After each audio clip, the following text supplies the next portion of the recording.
Welcome to the definitive Hunt Showdown settings guide. In today's video, we are going to deep dive into 20 settings that will optimize your audio, graphics, controls, and everything in between in Hunt Showdown. And at the very end of this video, I'm going to share a setting with you that I guarantee you've never heard of and that will change your hunt game forever. Let's get into it. So the first group of settings we're going to be going over is your audio settings. Now, the reason for this is because audio is arguably the most important thing in Hunt Showdown, even more so than your graphics settings.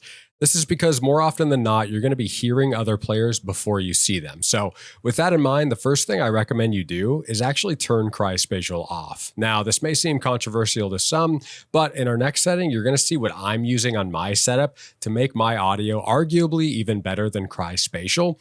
But before we get into that, I'm going to walk you through just a couple of quick in-game examples of the differences between having CrySpatial on and off and why I personally have it off. So we're going to start here with CrySpatial on. If you have headphones, I would recommend listening with those just so you can hear these differences a little bit better. But if you don't, that's all right. You should still be able to hear them. All we're going to do here is just run for about 15 seconds across this bridge and on a bunch of different surfaces. Just take note of how everything kind of sounds quiet and off in the distance.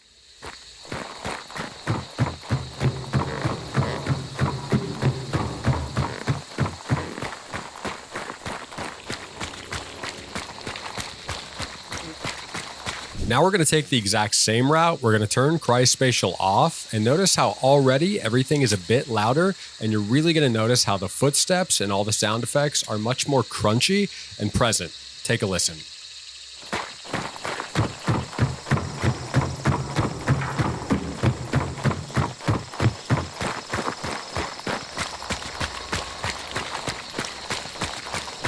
Now, there are a lot of other examples I could go through, such as hellfire bombs, explosions, gunshots, things like that, but I don't want to spend forever on this point. And honestly, the most important sound effect in Hunt Showdown is footsteps. That's how you're going to pinpoint other players and track them the most effectively. So what I'd rather do is get into my setup, how I've optimized the audio, and how you can do the same on your end. So let's jump into the next setting right now. Now, our next setting is actually not going to be inside the game, and that's because I am using a custom EQ that I've set up on my Logitech Pro X wireless headset that I'm going to share with you that's hopefully going to also help on your end to be able to really pinpoint those footstep sound effects. Now, I'm going to start by saying I'm no expert in this, so I don't know exactly what all these frequencies do, but what I did is I went into the game and I listened to a bunch of different sound effect examples, footsteps on metal, wood, mud, explosions, all kinds of things. And this is what I came up with after a lot of tweaking. So feel free to pause this. You can open your own software, whether it's Razer, SteelSeries, whatever you're using. I'm pretty sure even on console, I know on Xbox, there's an Xbox accessories app where you can do a custom EQ. It may not be quite as fleshed out as this, but you can certainly open whatever software you have and try and match this to the best of your abilities. And I just about guarantee you, you're going to notice that footsteps especially and all the other sound effects are just way more present and way more crunchy. And a large part of that is because I'm using this EQ. Now that we've gone over the foundational audio settings for Hunt Showdown, we're going to move into our next section, which is going to be your game settings. In this category, we're going to cover things like crosshair position, field of view, a few things like that. But we're going to start with crosshair position. Now, this might be another controversial take, but I suggest that you use the lowered crosshair. Now, I have two reasons why I suggest you use this. The first is, when I just kind of have my crosshair at the default lowered position, when I scope in, where am I scoping? Right about the chest. Maybe the shoulder, maybe the neck, somewhere in there. That's a lot of surface area to work with. So if I scope in and then quickly flick up, I'm flicking to the head because I have a lot of room to work with here. But even if I miss, let's say I flick like that, I'm still going to hit the chest, or I flick up and hit the head. But just the point is, when I'm quick scoping in, there's a lot of surface area that I'm looking at. So there's a lot more grace room to miss a shot a little bit and still either hit their chest or hit their head. Now, what happens when you switch to centered crosshair, and again, I'm just using kind of the default positioning here. Where does the game just kind of naturally put the crosshair? When I quick scope in, it's too high. Now, some of this, of course, is illustrative, and you have to get used to your crosshair position. But my point is, with where everybody's head is, with the centered crosshair, it's right about where the center is. But the problem is, if you try and quick scope and then flick up, you might miss a little high because you don't have as much surface area to work with. Or you might miss, because you're only aiming at the head, you might just barely miss the head, but then you're not hitting anything. And again, some of this is illustrative, so I'm kind of purposely missing here to some extent, but my argument is you have a lot more room to work with the lowered crosshair position, because you're naturally aiming right about at the chest, and then you can kind of flick up and give yourself a little bit more room to potentially miss a shot, but even if you miss a large area, you're going to hit something. Versus aiming high, aiming right at the head, if you miss the head, you're not hitting anything. That's my first reason for why I think you should use the lowered crosshair. Now for my second reason, we're going to use this cannon here as an example of why I think you should use the lowered crosshair. The head for somebody when they're crouching is going to be right about here, just below this kind of back part of the cannon here. That's where somebody would be crouching in if they were coming around this corner. So let's say that we're playing this corner here. I've got my lowered crosshair on right now. Let's say we're playing the corner. Let's say somebody's going to crouch in here, okay? So where was our head at? It was right about here, right about here. So I'm very easily going to see somebody's head crouching in where this cannon is. Now let's say I switch over to centered crosshair. And again, I'm just trying to kind of do the default. Where exactly is it putting it? Right in the center of the screen here, not up or down. Where is it kind of naturally going? Let's scope in. Look at how much of the gun covers the screen. You can't see anything. So what do you have to do? Lower your crosshair. You literally have to lower your crosshair anyway, and crouching is such a big part of this game in HUD Showdown. Everybody be crouching, man. So you want to be able to see things below your gun much more easily. You are not able to do that with your centered crosshair naturally unless you lower your crosshair. So you might as well just lower it as it is, and again, give yourself more grace room to be able to miss shots and also actually see things and see people crouching below your weapon. Now, I know those first few settings took a little bit to get through, but that's because I wanted to provide thorough explanations of why I genuinely believe you should be using those settings, but the next few are pretty self-explanatory, so they're going to go quick. Starting with our FOV slider, our field of view slider, I'm going to recommend you have this as high as your system will allow. It's a little bit resource heavy, so you might have to play with it a little bit, but I'm going to show you why I play at 110 FOV. Here we're at 85, the minimum FOV, and you're going to see we have 4 guys in front of us. When I scope in, we're ready to fight them, ready to take on these 4 guys. The problem is, when we crank our FOV to 110, which is what I play with, suddenly we're actually fighting 5 guys. So this is why you want to have your FOV as high as it can possibly go, so you can see every player around you and see the outskirts of your screen and never get caught off guard. Now, speaking of being caught off guard, one of my favorite things to do in this game is use random cracks in doors or windows to catch people off guard and get really nice headshots before they even know where I'm coming from. But that's made much easier when you can actually see through these cracks in the doors and the windows. That's why our next setting is going to be to come into our HUD section here, scroll all the way down to highlight interactable objects, change this from all to exclude doors and windows, and you're going to see what that does when I come back into the game here. We no longer have this flashing white light around this window, so we can scope in really nicely on this guy and get him down before he even knows where we are. So for this next category, this next section, we're going to focus on one of the cooler things in HUD Showdown, and that is going to be your graphics settings. Now, there's a lot to this. I'm not going to go through every single setting. We're just going to focus on the ones that are really PvP heavy and PvP focused, things that are going to really give you an edge in this game. Starting off, we're going to come to VSync here, and if you have an NVIDIA G-Sync or AMD FreeSync monitor, you're going to have to look that up for yourself, but if you have one of those monitors with those features, definitely make sure you have this off. You can set the max FPS cap to whatever your native monitor cap is. Mine's 144. You can do that, but make sure you have VSync off, because if you have it on, it's going to introduce some input lag that's going to be really hard for me to showcase, but there will be input lag with your mouse movements or controller movements if you use that, if you have VSync on. Now, to mitigate some of that, you can turn on NVIDIA Reflex, and that's going to make it more of a one-to-one experience with your mouse movements. And I will say this, I've read up that enabled plus boost on an NVIDIA Reflex uses a lot more PC resource on the back end and could cause FPS hitching. So if you don't have a G-Sync or FreeSync monitor and you want to use VSync with Reflex, I would recommend just going enabled, not boost, but read up on that, test it on your own PC.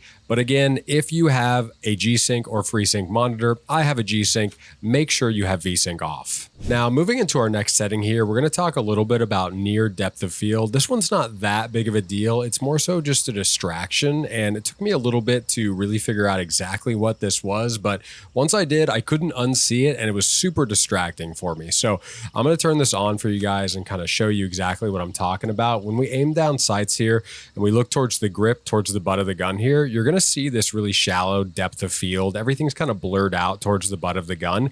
And when I see that, when I look down sights at my iron sight, that's all I can see. Now, maybe that's just how my brain works, my eyesight works, but I can't focus on anything except for that big, weird, blurry image that I'm looking at. So I don't want that. That's why I just would suggest coming in here, turning this off, and then when we look down the sights again, you're going to see it's nice, crystal clear. You can see all the detail of the gun, but for me, it just allows things to blend in more, and it's not sticking out like a sore thumb when I'm just trying to focus on my aim. So moving on here to motion blur, this is one that I highly recommend you to turn off, and I'm going to tell you exactly why here. We're going to turn it on, and I'm going to show you what it does. While you're moving, it produces this blur effect. I don't want to move too fast because I don't want to make you guys sick, but you're going to see that everything kind of becomes blurry. You can see on the hunter's head here, kind of blurs out in the background. We don't want that. You never want somebody to be blurry in this game and not be able to see them as they're running by. Now, when we turn it off, you're going to see everything is crystal clear, even when we're in motion. So if somebody's running by in these bushes, or if we're trying to track their head, it's going to be much easier to do so when there's no blur and when the hunter is actually clear. Next up, we're going to discuss your gamma or your brightness. This is something that I always have set to max gamma, max brightness, because it just makes it that much easier to see. We're going to go with the default setting of 1 here, and I'm going to push into this building as if I was trying to take this compound over. It's a boss lair, and I'm going to clear corners, and you're just going to see kind of how dark these corners are, and then we'll do it again with max gamma, and you can kind of compare and see how much easier it is to clear dark corners and dark areas when your gamma is all the way up.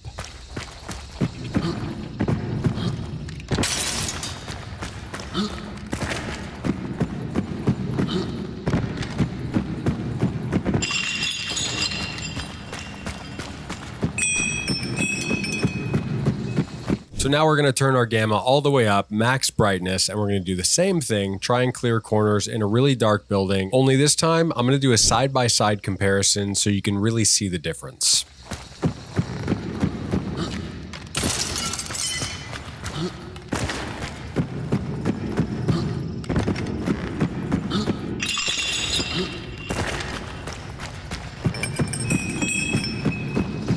Next up, we're going to talk about super resolution or DLSS. Basically, this is going to downsample your native monitor resolution and then use AI to upscale it back up to 1920 or 2560, whatever you play at, 4K. It's going to use AI to upres things to make it look like your native monitor resolution.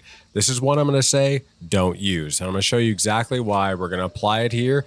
Now pay attention to some of the bricks in the background. I'm going to zoom in. Basically what you're going to see is everything is really blurry and looks kind of washed out. Just like we were talking about with our motion blur, you don't want that. You want to actually be able to spot people, spot objects, and tell the difference between what you're actually looking at in the world. DLSS just isn't there in my opinion, doesn't look great. I would not recommend you use it. Now watch when we turn it off and go back to our native resolution, how much nicer all these textures are going to look in the background. I'm going to zoom in and you can see crystal clearly these bricks. They look like bricks. They're not washed out. They're not blurry at all. They look exactly like they're supposed to. So don't use DLSS. Instead, I would recommend lowering some of your other settings so that you can actually reach your monitor's native resolution. Now, moving into some of the more fidelity focused settings, this is going to affect how your game actually looks. So I'm going to leave my settings up on the screen for a second so you guys can pause this, copy them if you want.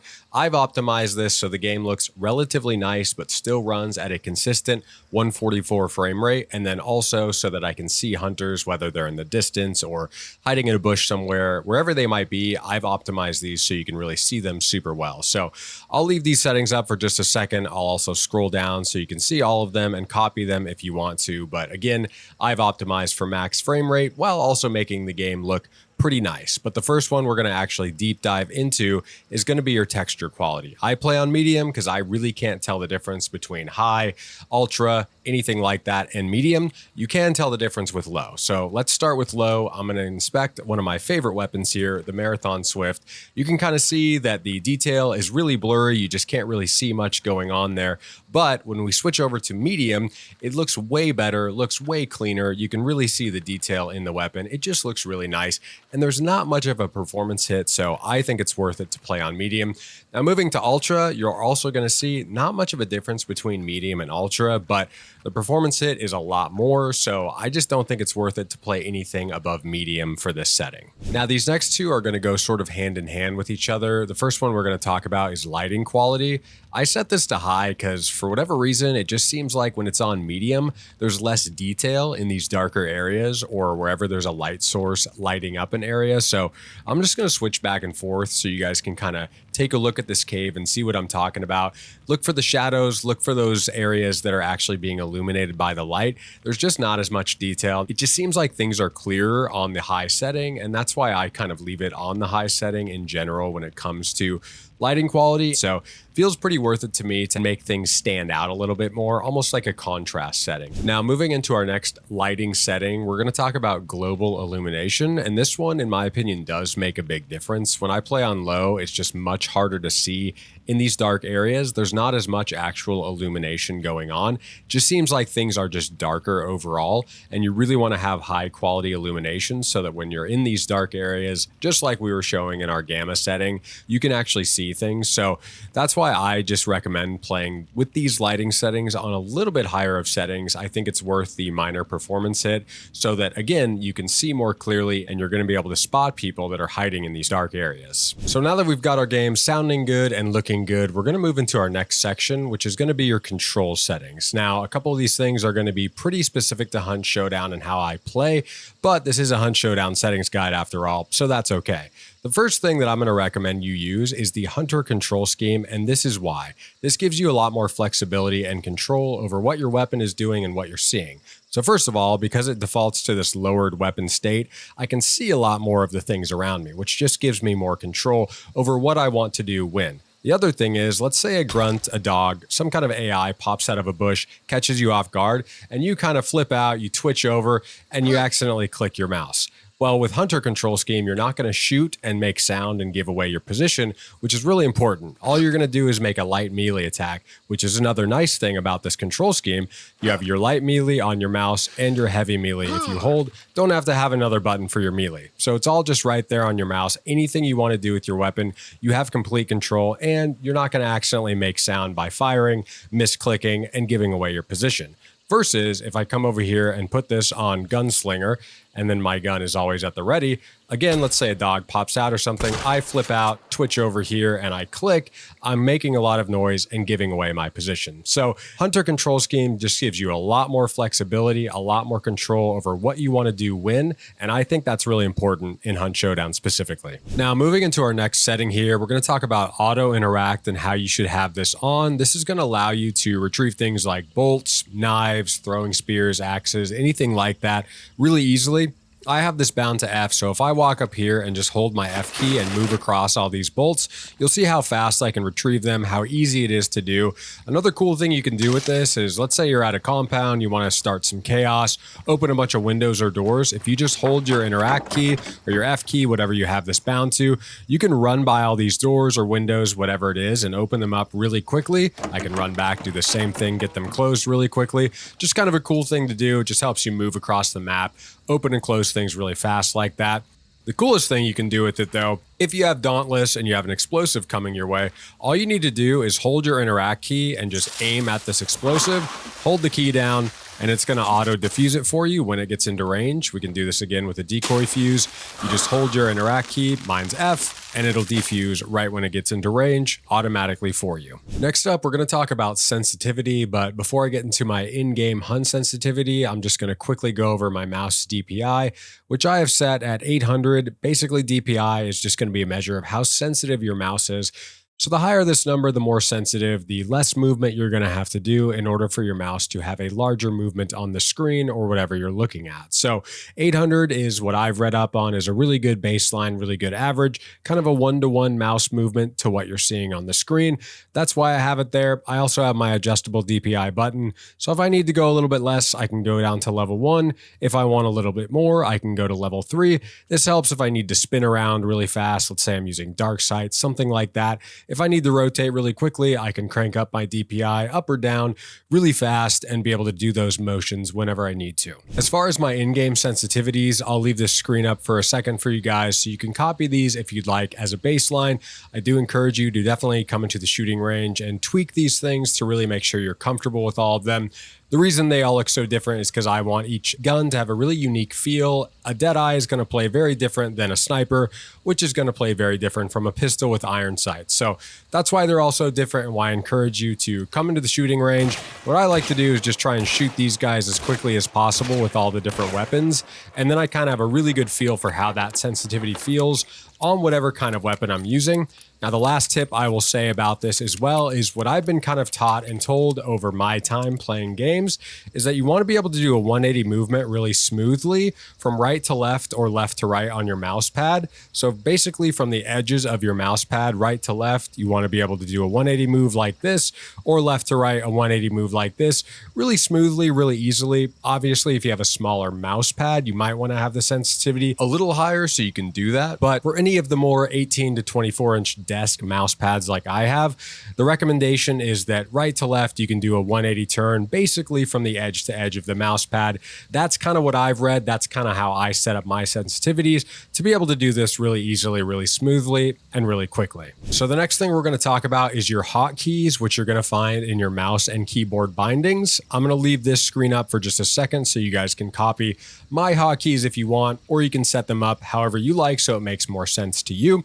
This will make more sense once we get into the game and I walk through it with my loadout and then also using an in-game example. But really quickly, these are my hotkeys. The one that I know doesn't sometimes make sense to people that I'll try and explain is my primary and secondary weapons being on 1 and 2, but I'll explain it once we get into our actual loadout here. Again, these are the hotkeys. Feel free to copy them if you like, but I'm going to explain it using the loadout screen here. So first of all, we have number 1, which is my short range option. We have number 2, which is my long range option. We have bottom mouse, which is my melee. Top mouse, which is my healing. C is going to be my flare pistol. 5 is always decoy fuses. 3 is a vit shot. 4 is a frag. 6 is a stamina shot. And tilde is a regen shot. And I just know that off the top of my head because I've set these up and used them so much, I always know exactly where everything is. Quickly, the reason that I have my shotgun or my close range on number 1 is because it's a smaller number, so my brain thinks smaller number, less distance to the opponent, therefore press 1. Or if I have a larger distance to the opponent, longer range option, I need to press 2, get out my rifle, my pistol, whatever is my larger distance option, longer range option, that's going to be on number 2. That's why I set it up this way. Now, just to illustrate that really quickly, if I tap 1, I'm going to get out my short range, my shotgun. If I tap 2, I'm going to get out my rifle, my long range. Bottom mouse is going to be my knife.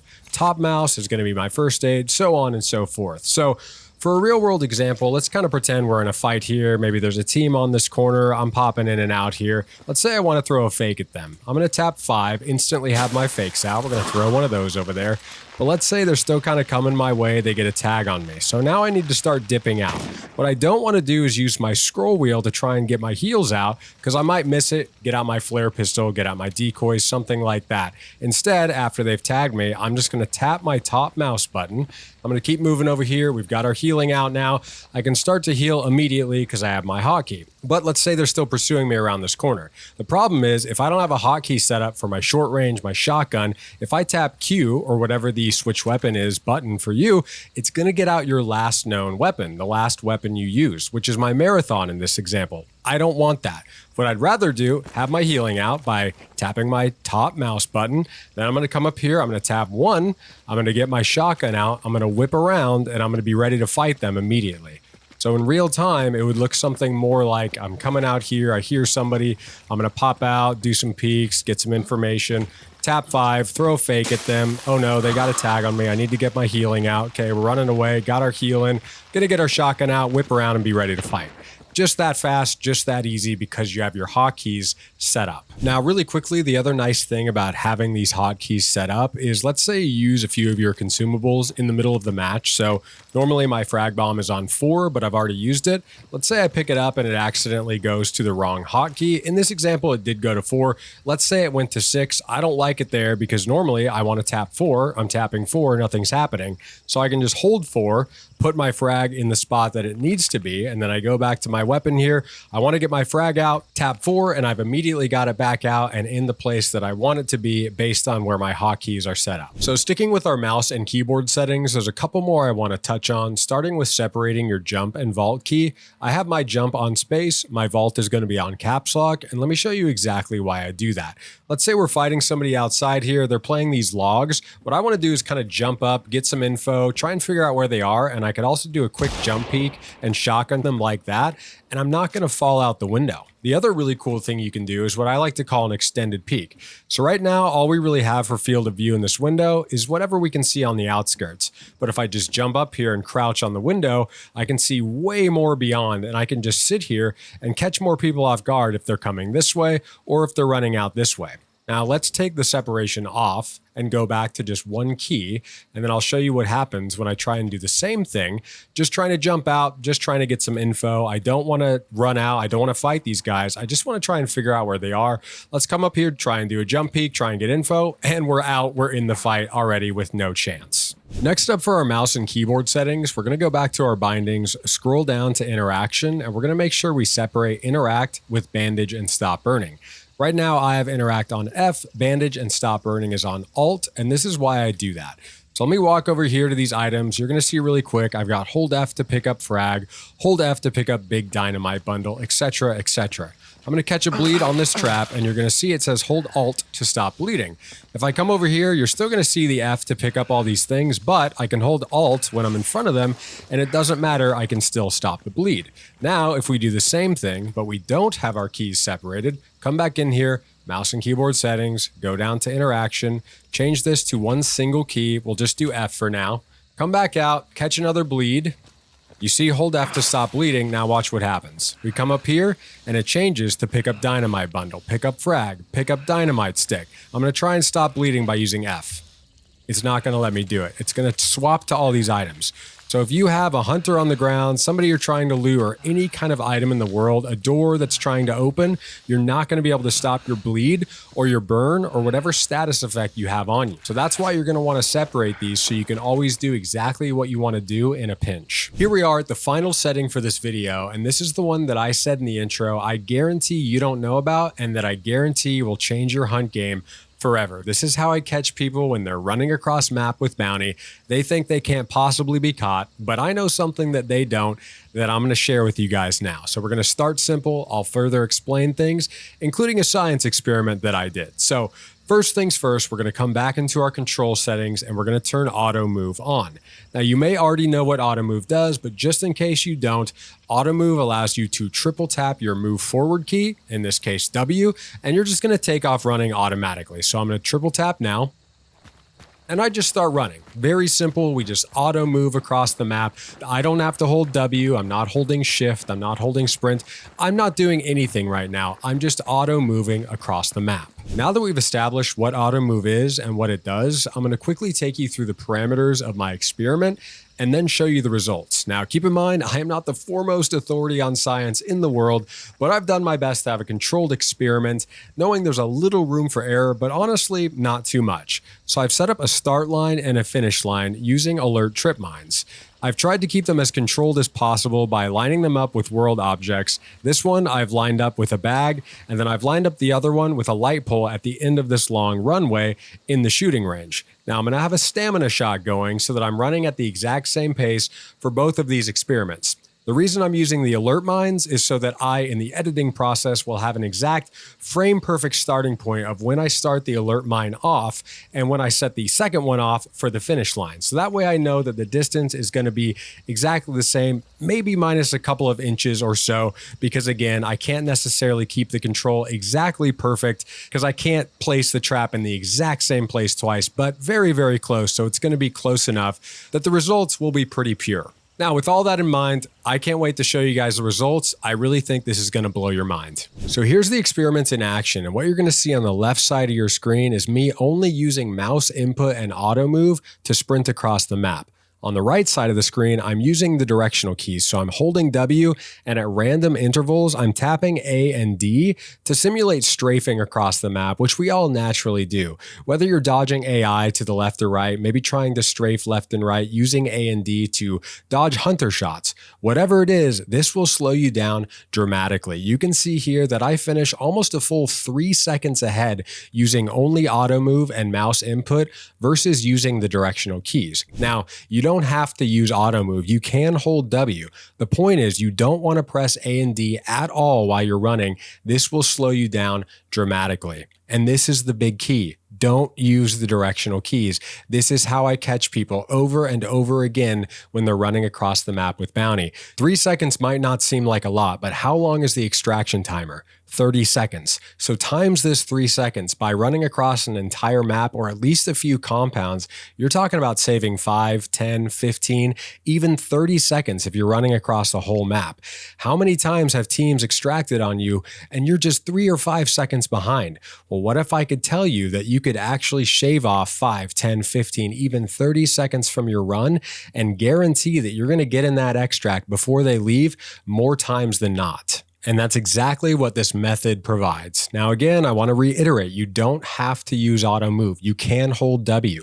Just make sure when you're running across the map, the key is don't use the directional keys. Don't press A or D. That will slow you down dramatically. And with that, we have arrived at the end of our settings guide. I hope you guys got something out of this one. We just went over a ton of stuff, 20 settings that will optimize your audio, your graphics, your controls, and everything in between in Hunt Showdown. And I really do hope that last setting will be game-changing for you in the future. And if not, at least there's 19 other things that you can reference. So again, guys, I hope you liked this one, got something out of it. I'm going to link a few of my other guides in the description as well as on the end screen. Be sure to check those out, especially my most recent movement guide. That one's really going to elevate your playmaking and your movement, help you to get more wins, get more kills, be able to take on multiple people at once. That one's really going to elevate your game. You're not going to want to miss it. So again, guys, we're going to leave it there. I hope you liked this one. And if you did, be sure to like, share, subscribe, and we will catch you in the next one, gamers. Peace.